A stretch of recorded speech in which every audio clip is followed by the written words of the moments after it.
जब कभी हमारे से हम किसी व्यक्ति की खुशियों को रौंदते हैं, किसी की खुशियों में आग लगाते हैं, तब ये सोचना चाहिए कि क्या पता इस व्यक्ति की अंतिम खुशी हो ये, और क्या पता ये मेरा अंतिम पल। दोनों में से किसी का भी अंतिम हो सकता है ना। मान लो आपने किसी की खुशी को अभी अभी नष्ट किया और थोड़ी देर के बाद पता लगा कि वो व्यक्ति तो चल बसा, तो फिर आत्मा में कितनी ग्लानि होगी कि हमने उसको वंचित कर दिया उसकी खुशी से, हमने उसके जीवन में उसकी खुशियों में आग लगाने का काम किया, तो फिर बहुत कष्ट होगा। इसलिए कभी किसी की खुशी, किसी की उपलब्धि को देख करके उसको ध्वस्त करने की कोशिश मत करना। इस समय आपको लगता है कि इसको ऐसे ही मिल गया, नहीं मिलना चाहिए था, आपको क्या पता उसका प्रारब्ध कैसा है। ईश्वर की न्याय व्यवस्था के अनुसार उसको मिलना ही था, तो मिलने दो। तो ईश्वर के पास अनंत है, आपको जो मिलना है वो आपको मिलेगा। उसके मिलने से आप वाले में कोई कटौती थोड़ी हुई है। आपको उतना ही उसको बिल्कुल ना मिले तो भी आपको ज्यादा नहीं मिलने वाला, उतना ही मिलेगा जो आपको मिलना चाहिए उसकी न्याय व्यवस्था के अनुसार। और उसको बहुत कुछ मिल गया तो आप वाले में कोई कटौती नहीं होगी, तो भी आपको उतना ही मिलेगा जितना, क्योंकि उसके पास तो अनंत है। हर मनुष्य को, हर आत्मा को वो मनवांछित फल दे दे, जितना उसकी मन की आकांक्षा है उतना दे दे, तो भी खाली नहीं होगा वो। मनुष्य के पास तो खाली हो सकता है कि भाई एक भाई को पिता ने, माता ने ज्यादा दे दिया तो मेरे लिए तो कुछ बचेगा ही नहीं, तो उसके पास तो शांत है, तो हो सकता है उसका तो खत्म हो जाए, लेकिन उसके पास तो अनंत है। तो जिसको जितना मिलता है मिलने दो, मुझे क्या दिक्कत है, मुझे क्या मिलना चाहिए। तो इस उपलब्धि के लिए उस वाली उपलब्धि को कहीं खतरे में नहीं डाल देना। और वो उपलब्धि ऐसी है, हमारे जीवन के हर कदम के ऊपर 3 रास्ते निकलते हैं।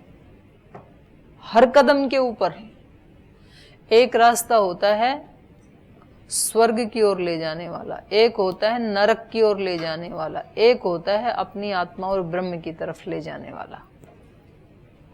तो संसार के सुखों से जो हमें अनुभूति होती है वो है स्वर्ग की ओर ले जाने वाला। तो संसार की वस्तुओं से उपलब्ध जो सुख है, उस सुख में, और आत्मबोध से जो मिलने वाला सुख है, उस सुख में कोई तुलना नहीं की जा सकती, कोई बराबरी नहीं की जा सकती। क्योंकि एक सुख का अंत है, मतलब बहुत कड़वा बीज है वो कष्टों का। जो संसार से मिलने वाले सुख हैं वो समझ लो दुखों का कड़वा बीज है। तो अत्यंत कड़वे फल मिलने वाले हैं, कटीले तीखे फल मिलने वाले हैं संसार का जो सुख ले रहे हैं। तो और अपनी आत्मा के बोध से जो सुख प्राप्त हो रहा है वो शाश्वत है, नित्य है, उसको कभी कोई छीन ही नहीं सकता है, हटा नहीं सकता है। तो हर कदम के ऊपर इन तीनों में से हमें कौन सा वाला रास्ता चुनना चाहिए? आत्मबोध वाला, ब्रह्म की तरफ ले जाने वाला। तो यही तो है क्षुरस्य धारा। अब मतलब प्रतिपल ये ध्यान रखना कि ये वाला काम किस तरीके से करूं कि ये ब्रह्म की तरफ लेके जाए, आत्मबोध की तरफ लेके जाए। और यदि जागरूक नहीं हूं तो ये किधर लेके जाएगा? स्वाभाविक रूप से मन सांसारिक सुख की तरफ। तो हमारे ज्यादातर सारे कार्य किस अभिलाषा से किए जाते हैं? सांसारिक सुख की उपलब्धि होगी, इस अभिलाषा से किए जाते हैं। स्वर्ग की ओर जाने का रास्ता हम चुनते हैं कि इससे स्वर्ग मिलेगा, माने सुख मिलेगा। स्वर्ग के जो सुख हैं वो कैसे हैं? वस्तुजन्य सुख हैं। बाहर की वस्तुओं से मिलने वाले जो सुख हैं या व्यक्तियों से मिलने वाले जो सुख हैं उसको स्वर्ग सुख कहते हैं, स्वर्गीय सुख कहते हैं। और वो बहुत गहरा दर्द देने वाले हैं प्रतिफल में, परिणाम में, स्वर्ग वाले सुख। और ये वाला जो सुख है ये परम तृप्ति और परम शांति, और कभी उसको नष्ट नहीं होगा, वो स्थिर है, वो ऐसा सुख है ये। तो हर कदम पे निर्णय करना होता है साधक को, इसीलिए इस मार्ग को क्षुरस्य धारा कहा है। और इसीलिए जो इस मार्ग पे चले उन्होंने कहा जोगी जोग जुगत से करना। चल तो पड़े हो जोग के मार्ग पे, योग के मार्ग पे, लेकिन जुगत से चलना। जुगत माने युक्ति पूर्वक, ज्ञान पूर्वक। और नहीं तो आपने कई महीने और कई दिन और कई घंटे पुरुषार्थ करके कुछ प्राप्त किया होगा और एक बार स्लिप हुए तो सारा चला जाएगा। तो इसलिए हर कदम सोच समझ के ध्यान से रखना। ये 2 बार यहां तक तो बोल लिया था, कल इसको पढ़ा देती हूँ। सर्वव्यापिनम आत्मानम क्षीरे सर्पी इव अर्पितम आत्मविद्या तपोमूलम तद ब्रह्मोपनिषद परम, तद ब्रह्मोपनिषद परम। सर्वव्यापिनम आत्मानम, तो ये आत्मा माने परमात्मा। यहाँ पर ये आत्मा कहाँ रहता है? सब जगह व्यापक है, ये सर्वव्यापी है। ये सर्वव्यापिनम आत्मानम, उस सर्वव्यापी ब्रह्म को, परमात्मा को। क्षीरे सर्पी इव, सब जगह व्याप्त कैसे है? जैसे दूध में सब जगह घी है। क्षीरे सर्पी इव अर्पितम, अर्पितम माने व्याप्तम। जैसे दूध में सब जगह घी व्याप्त है कण कण में, ऐसे इस सृष्टि में भी सब जगह कण कण में वो ब्रह्म व्याप्त है। आत्मविद्या तपोमूलम, लेकिन उसको प्राप्त करने का मूल क्या है? मुख्य साधन क्या है? आधार क्या है उसका? आत्मविद्या और तप। आत्मविद्या मतलब जिससे आत्मबोध हो, उसी विद्या को, इस उपनिषद विद्या को ही आत्मविद्या कहा है। दर्शन की विद्या को आत्मविद्या कहा है। षड दर्शन की जो विद्या है, अष्टांग योग जो है, गीता का जो ज्ञान है, ये सारे क्या हैं? आत्मविद्या हैं। ये आत्मा की प्राप्ति कराने वाली विद्या आत्मविद्या। तो उसका अनुष्ठान करने से, जैसा उस विद्या में ऋषियों ने बताया है वैसा जीवन जीने से, एक तो वो आधार है, और दूसरा तप। क्योंकि उस विद्या का जब अनुष्ठान करेंगे तो उसके लिए तप करना पड़ेगा। उसका अनुष्ठान करने के लिए हमारी इंद्रियों की जो रुचि है, जो आज तक के हमने बना रखे हैं, अपने टेस्ट बना रखे हैं, अपने स्वभाव बना रखे हैं, वो स्वर्ग की तरफ ले जाने वाले बना रखे हैं इंद्रियों ने। और जब उनको ऊपर चढ़ाने लगते हैं ना, तो फिर उनको जोर पड़ता है, तो वो थोड़ी देर में फिर आ जाना चाहते हैं वापस। जैसे किसी गधे को मिट्टी उसके उस पे लाद के पीठ पे, और उसको कहा जाए कि तुम ऊपर चढ़ो, जब वो लाद के जाता है ना, तो वहां से 2 रास्ते फटते हैं। थोड़ा मिट्टी यहाँ से भरी, 2-4 कदम आगे बढ़ाया थोड़ा सा, तो एक जाता है ऊपर की तरफ, एक जाता है डाउन की तरफ। तो स्वाभाविक रूप से गधा किधर जाएगा? डाउन की तरफ जाएगा, क्योंकि वहां जोर नहीं पड़ता है ना। तो वो जो उसका मालिक है, कुम्हार, वो उसको वहां डंडा मारता है, बोले नहीं इधर चल, तो वो चला जाता है। फिर दूसरी बार फिर भर के लेके गया, तो दूसरी बार किधर जाएगा? ऊपर की तरफ कि नीचे की तरफ? दूसरी तरफ किधर जाएगा? दूसरी बार भी नीचे की तरफ जाएगा। फिर डंडा मारना पड़ता है। 50 चक्कर लगाता है दिन में, और 50 बार वो अपनी इच्छा से किधर जाना चाहेगा? क्योंकि वो तो गधा है। पर आप वो नहीं हो। आप में से कुछ ने कहा ना कि दूसरी बार ऊपर जाएगा, तो इससे पहचान होती है कि आप वो नहीं हो। नहीं तो गधा तो 50 बार नीचे जाएगा। और जो बार बार मतलब बताने के बाद भी अगर वो ही काम कर रहा है, नीचे की तरफ ही जा रहा है, तो फिर वो अपनी पहचान कर ले वो कौन सा है। इंसान को तो 1-2 बार बताया जाता है, उसके बाद वो कहता है ठीक है, यही इधर मेरा लक्ष्य है, तो मैं इधर ही जाऊंगा। लेकिन जिसको ज्ञान नहीं है वो हर बार उधर ही जाएगा। जितनी बार आप रोकोगे तो वो डंडा लेके खड़ा रहना पड़ता है उसके सामने। डंडा लेके यहाँ बाहर के जगत में तो कोई खड़ा हो जाता है, आंतरिक जगत में कोई खड़ा नहीं होगा। ईश्वर खड़ा नहीं होता है ऐसे।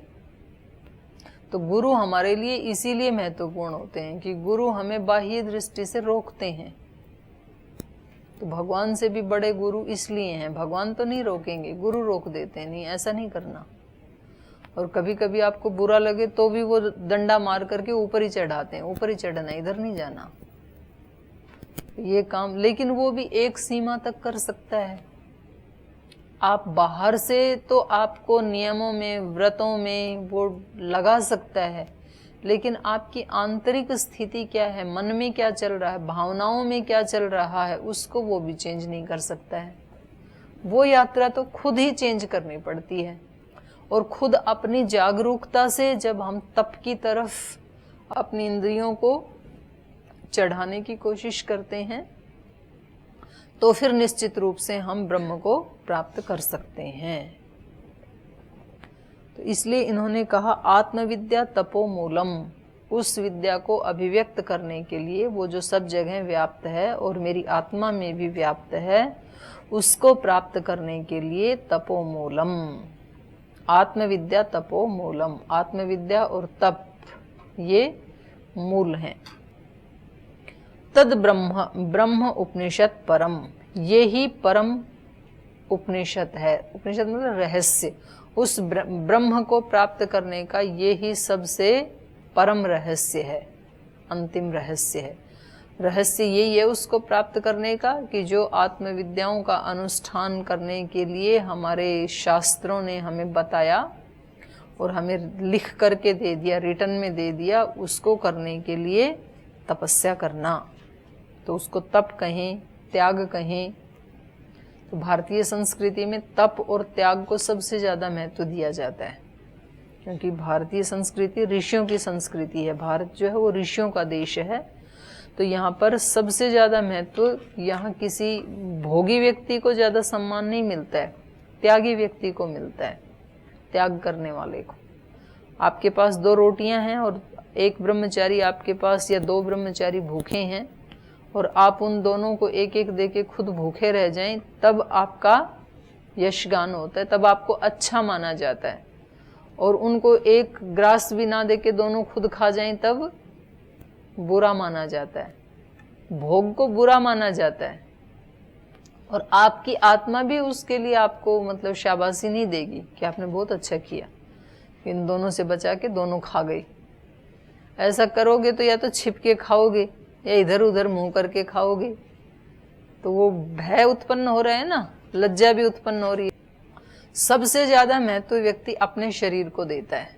सामान्य व्यक्ति वो कहता है कि मेरे शरीर की सारी जरूरतें पूरी होनी चाहिए पहले, उसके बाद बचेगा तो दे दूंगा दूसरे को भी। पहले मेरे को रहने के लिए अच्छा कमरा हो, फिर उसके बाद किसी दूसरे को भी कमरा दे दूंगा। मेरा मकान पहले बढ़िया होना चाहिए, मेरा खाना सबसे पहले बढ़िया होना चाहिए, फिर जो बचेगा वो दूसरे को भी दे दूंगा। मेरे पास पहले भरपूर अच्छे वस्त्र होने चाहिए, फिर जो मेरे से बचेंगे वो दूसरे को। ऐसी सामान्य रूप से व्यक्ति की ये भावना होती है। सबसे ज्यादा महत्व अपने वाले को देता है। और जो माँ है या गुरु है या जो योगी है, संत है, महात्मा है, वो कहता है भाई मेरे पास जितना है उससे मैं जितने लोगों को संतुष्ट कर दूं तो मेरे को तृप्ति मिलेगी, मैं भले ही रह भी जाऊं तो कोई बात नहीं। इसका उल्टा होता है, इसकी तृप्तियां दूसरे को दे के तृप्ति होती है। मतलब घर में यदि 4 रोटियां हैं और 5 लोग खाने वाले हैं, तो उनमें एक माँ ही ऐसी है जो यूं कहेगी मुझे भूख नहीं है, बाकी 4 तो खा जाएंगे। और ये और कहेंगे कि एक ही मिलेगी, बस एक में कैसे पेट भरेगा। उनको ये होश नहीं है कि हम 5 खाने वाले हैं, रोटियां तो 4 ही हैं, लेकिन उनमें माँ एक ऐसी होती है, वो बोले मेरे को भूख नहीं है, आप लोग खा लो, और उसको ऐसा करके तृप्ति मिलती है। चलिए, ये एक अध्याय पूरा हो गया हमारा। तो पहले अध्याय में ऋषियों ने चर्चा की थी कि ये सृष्टि कैसे चल रही है, क्या इसका कारण है, और फिर उन्होंने पहले स्थूल कारणों के ऊपर चर्चा की, वो सब दोषपूर्ण निकले, कि इसका ना कोई काल कारण है, ना आत्मा है, ना ये त्रिगुण है, ये सब नहीं है, और इन सब का संघात भी नहीं है। इन सब को मिलाकर के भी, क्योंकि ये सारे मिलाकर के भी क्या हैं, जड़ हैं। फिर कहा कि ये सब नहीं है तो आत्मा तो चेतन है, वो ही कारण मान लें। तो कहा आत्मा भी कारण नहीं है, क्योंकि आत्मा क्या है, अनीश है। अनीश मतलब उसकी इतनी सामर्थ्य नहीं है। तो फिर कहा कि भाई कैसे पता लगाएं, अब दिखने में तो यही चीजें आती हैं, या तो ये संसार या तो आत्मा, तो ये तो कारण है नहीं। तो फिर बोले ध्यान लगाओ तब पता लगेगा कि कारण क्या है। तो ध्यान लगाया तो पता लगा कि कोई एक शक्ति है जो इनको भी अनुशासित रखती है, प्रकृति को भी और आत्मा को भी, इन पे भी जो शासन करती है, सब उसी की प्रेरणा से चल रहा है। वो एक शक्ति है ब्रह्म। और ये संसार उससे कैसे चल रहा है, जैसे कि कोई चक्र चल रहा हो। कोई चेतन व्यक्ति चक्र को चलाता है ना, रथ के पहिए को, और ये ऐसे ही चल रहा है जैसे कि कोई नदी प्रवाहित हो रही हो। ऐसे चल रहा है ये संसार एक के अनुशासन में। तो उस एक को फिर कैसे पाएं और वो कहाँ रहता है, तो वो बहुत पूरे विस्तार से इसमें पहले अध्याय में इन्होंने बताया। और उसको जानने से सारे संशय, सारे पाश वो कैसे नष्ट हो जाते हैं। तो प्रकृति के बारे में बताया, आत्मा के बारे में और परमात्मा के बारे में। 10 नंबर जो मंत्र था, क्षरम प्रधानम अमृताक्षरम हर क्षरात्मानौ ईशते देव एकः तस्याभिध्यानात् योजनात् तत्वात् भूयश्च अन्ते विश्व माया निवृत्तिः। तो ऐसे इन सारे मंत्रों में उसी का गुणगान किया, उसी का उद्गीत किया, ऊंचे स्वर से गाया। बहुत सारे उदाहरण दे करके, अरणि का उदाहरण दे करके, अग्नि का उदाहरण दे करके, ये सब हमें तीनों के बारे में बताया। आत्मा के बारे में भी, ब्रह्म के बारे में भी और प्रकृति के बारे में भी। अब दूसरे अध्याय में योग के द्वारा ब्रह्म का दर्शन करना, इसके बारे में है। युञ्जान प्रथमं मनः तत्त्वाय सविता धियः अग्नेर्ज्योतिर्निचाय्य पृथिव्या अध्याभरत् युक्त्वाय मनसा देवान् सुवर्यतो धिया दिवं बृहज्योतिः करिष्यतः सविता प्रसुवातितान् युञ्जते मन उत युञ्जते, ये इसमें छंद बदलेगा। युञ्जते मन उत युञ्जते धियो विप्रा विप्रस्य बृहतो विपश्चितः विहोत्रां दधे वयुना विदेक इन्मही देवस्य सवितुः परिष्टुतिः युजेवां ब्रह्मा पूर्व्यं नमोभिर्विश्लोक एतु पथिव सूरेः शृण्वन्तु विश्वे अमृतस्य पुत्रा आये धामानि दिव्यानि तस्थुः। युञ्जानः प्रथमं मनः तत्त्वाय सविता धियः। तो ये जो है ना, ये यजुर्वेद के मंत्र हैं सारे, आगे जो आ रहे हैं। युञ्जान लगाता हुआ, युक्त करता हुआ। प्रथमम सबसे पहले, ये साधक जब उस ब्रह्म को प्राप्त करना है तो कैसे योग को प्रारंभ करता है, तो कहा प्रथमम युञ्जानः मनः, पहले अपने मन को लगाता हुआ। किसमें लगाता हुआ? तत्त्वायः सविता धियः, वो जो जगत का रचयिता है, प्रेरक, सविता, जिसने इस सृष्टि को रचा, उसकी बुद्धियों को मनन करने की, संसार को बनाने के लिए वो जो सृष्टा है, पहले उसको जानने के लिए मनः प्रथमम युञ्जान, पहले अपने मन को वहां लगाता है। मन को जोड़ना होता है पहले उसके साथ, और उसका सबसे पहले उपलब्ध होने वाला सहज उपलब्ध होने वाला कौन सा रूप है? सृष्टा, क्योंकि सृष्टि दिखती है ना। तो सबसे पहले हम कौन से रूप से जुड़ते हैं? इस सब को जिसने बनाया। स्वामी जी महाराज के व्यक्तित्व के साथ जुड़ने के लिए जैसे कोई यहाँ हरिद्वार आता है और इस सारे इसको देखता है अपने संस्थानों को, तो इसको देख करके फिर सहज होता है जुड़ना। बाहर जब उनको बताते हैं तो वो कौन से रूप के साथ जुड़ते हैं? बाहर उन्होंने केवल कपालभाति प्राणायाम देखा है तो उनको लगता है कि केवल ये एक्सरसाइज और प्राणायाम कराने वाले बाबा हैं, तो उस रूप से जुड़ते हैं वो केवल। तो वो उनको छोटा लगता है वो रूप। और जब यहाँ आते हैं इस विराट उसको देखते हैं तो फिर उस रूप के साथ, सृष्टा रूप के साथ जुड़ जाते हैं। तो इसलिए इस साधक का भी सबसे पहले ईश्वर का जो सृष्टा रूप है, इस जगत का जो रचयिता रूप है कि कैसे रचना की, क्योंकि जो हमारे सबसे नजदीक है वही पहले दिखेगा ना। तो पहले तो ये बाहर की चीजें दिखती हैं, ये सृष्टि दिखती है, तो उस जगत के रचयिता के साथ तत्वाय, लक्ष्य क्या है? तत्व ज्ञान,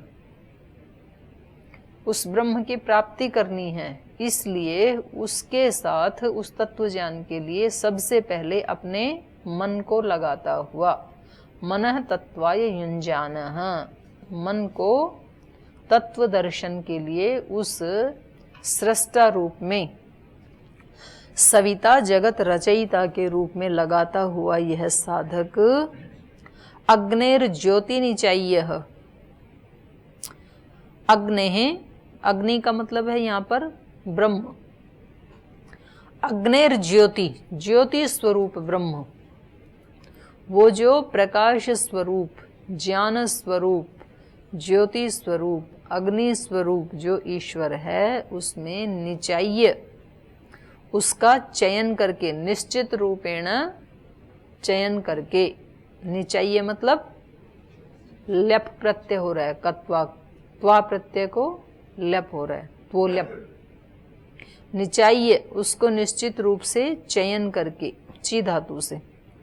पृथिव्या अध्याभरत, उसने इस सारी पृथ्वी को, पृथ्वी का अधि आभरत, पालन किया है, ग्रहण किया है। ये सारी जो पृथ्वी है, अब ये पृथ्वी तो ब्रह्मांड की दृष्टि से तो बहुत छोटी है, लेकिन हम मनुष्यों की दृष्टि से तो ये सारी पृथ्वी बहुत बड़ी है। तो इतनी बड़ी पृथ्वी के ऊपर इतने सागर बनाना, नदियाँ बनाना, पर्वत बनाना, ग्राम बनाना, जंगल बनाना, शहर बनाना, फिर इतने मनुष्य बनाना, फिर उन मनुष्यों के खाने का प्रबंध करना, उनके रहने का प्रबंध करना, उनके लिए श्वास के लिए प्राणवायु का बनाना, पीने के लिए जल बनाना, खाने के लिए अन्न बनाना, फल फूल शाक सब्जियां बनाना, उनके कर्मों का हिसाब रखना। आप गिनने लगेंगे तो कितने काम है। ये छोटा काम है क्या?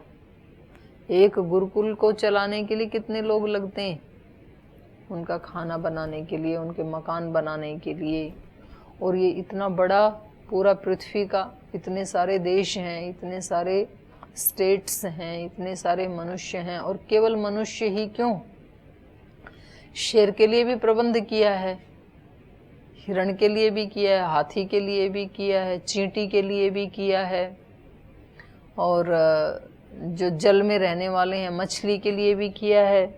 तो जो जल हमारे लिए खारी है वो ही मछली के लिए मीठा है, उसका जीवन देने वाला है, वो तो उसी में रहती है, तो उसको तो जीवनदायी है वो। तो इतना सारा प्रबंध किया है उस ईश्वर ने।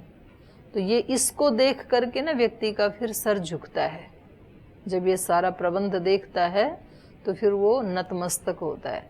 तो सबसे पहले मुझे उसको अभिव्यक्त करना है, उसको तत्व के रूप में मुझे जानना है। तो ये साधक सबसे पहले उसके उस रचयिता रूप में अपने मन को युंजाने लगाता हुआ अग्नि ज्योतिर्निचाय्य है, ज्योति स्वरूप, अग्नि स्वरूप उस ब्रह्म का चयन करके, तत्सवितुर्वरेण्यम दूसरे मंत्र में भी आया ना, उस सृष्टिकर्ता का, उस सविता का, उस जगत के रचयिता का हम वरेण्यम वर्ण करते हैं, क्योंकि वर्ण करने योग्य वही है।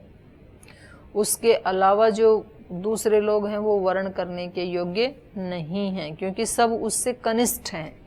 सबसे श्रेष्ठ जो है उसका वर्ण किया जाता है, इसीलिए तो उसको वर कहते हैं। वर का जो संस्कृत में वर शब्द है उसका हिंदी में अर्थ श्रेष्ठ होता है। वर मतलब श्रेष्ठ। और हिंदी में जो वर शब्द है उसका अर्थ क्या होता है? वर मतलब नहीं, वर वधू, जो शादी करने वाला व्यक्ति है उसको वर कहा जाता है। तो वो जो शादी करने वाला व्यक्ति है वो लड़की के माता पिता ने कईयों में से एक को चुना है, उसको श्रेष्ठ माना है, तो इसलिए उसकी संज्ञा वर हो जाती है जब वो शादी करता है। शादी नहीं करता है तो उस व्यक्ति की संज्ञा कभी भी वर नहीं होगी, क्योंकि उसका चयन श्रेष्ठ के रूप में नहीं किया गया। तो यहाँ पर वरेण्यम वर्ण करने योग्य दूसरे मंत्र में कहा है, और यहाँ पर क्या कहा? निचाय्य, चयन करके, वही चयन करने योग्य है। अगर किसी का चयन करना है अपने सहारे के लिए, अपने साथी के रूप में, अपने माता पिता के रूप में, अपने सहयोगी के रूप में, तो चयन करने योग्य कौन है? ज्योति स्वरूप, ज्ञान स्वरूप ब्रह्म है, जिसने पृथिव्या आभरत, इस सारी पृथ्वी को सब ओर से, आभरत माने अधि आभरत, सब तरफ से ग्रहण किया है, सबका पालन कर रहा है वो, और सबका कर रहा है तो उनके बीच में मैं आ गया, तो मुझे अपने लिए अलग से कोई प्रार्थना करने की आवश्यकता नहीं है, क्योंकि वो सारी सृष्टि का पालन कर रहा है, उस सारी सृष्टि का रक्षक है, वो पोषक है। तो सारी सृष्टि में मैं भी तो आ गया, तो मुझे मेरे लिए चिल्लाने की जरूरत है क्या? फिर भी हम अपने ही लिए मांगते रहते हैं। तो ये जब उसके साथ अपने मन को जोड़ लेता है तब ये कहता है कि जो आपको अच्छा लगे ना उस काम में मेरे को भी थोड़ा सा दे देना सेवा। जो समर्पित सेवक है ना वो यहाँ आके पतंजलि में स्वामी जी को बोलते हैं, स्वामी जी जहाँ आप हमें योग्य समझे वहाँ हमें सेवा दे देना, इसको बोलते हैं समर्पण। तो ये साधक भी इस रूप को देख करके कि ये आपका इतना विराट यज्ञ चल रहा है सृष्टि में, सबको बनाते हो, सबका पालन करते हो, सबकी रक्षा करते हो, इस आपके महत् कार्य में कहीं छोटा सा सहयोग भी आपको लगे तो मेरा भी ले लेना और मुझे उस सेवा में लगा देना। अपने लिए नहीं मांगता है साधक कभी भी, वो कहता है आपकी इच्छा पूरी हो प्रभु, मेरी नहीं। मुझे तो इच्छा बनानी भी नहीं आती है, पता नहीं मैं क्या इच्छा बना लूंगा, मैं तो अज्ञानी हूँ। आप ज्ञान स्वरूप हैं, आपको पता है मुझे आत्मा का किसमें कल्याण है, इसलिए आपकी इच्छा पूरी होनी चाहिए, जो आप चाहते हैं मुझे आत्मा से वो पूरा हो। तो इसकी प्रार्थना दूसरे सामान्य व्यक्ति से अलग होती है। तो योग के द्वारा ब्रह्म का दर्शन करना है तो सबसे पहले कहाँ जुड़ता है? ये मन को ब्रह्म में जोड़ता है सबसे पहले, और आगे कहाँ कहाँ जोड़ना है तो इसको फिर हम कल पढ़ेंगे। आज समय हो गया, आज यहीं पाठ को विराम देते हैं।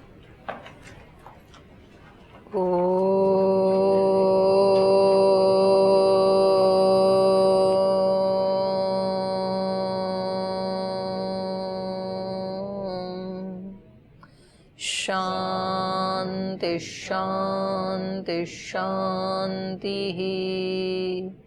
श्री गुरुभ्यो नमः।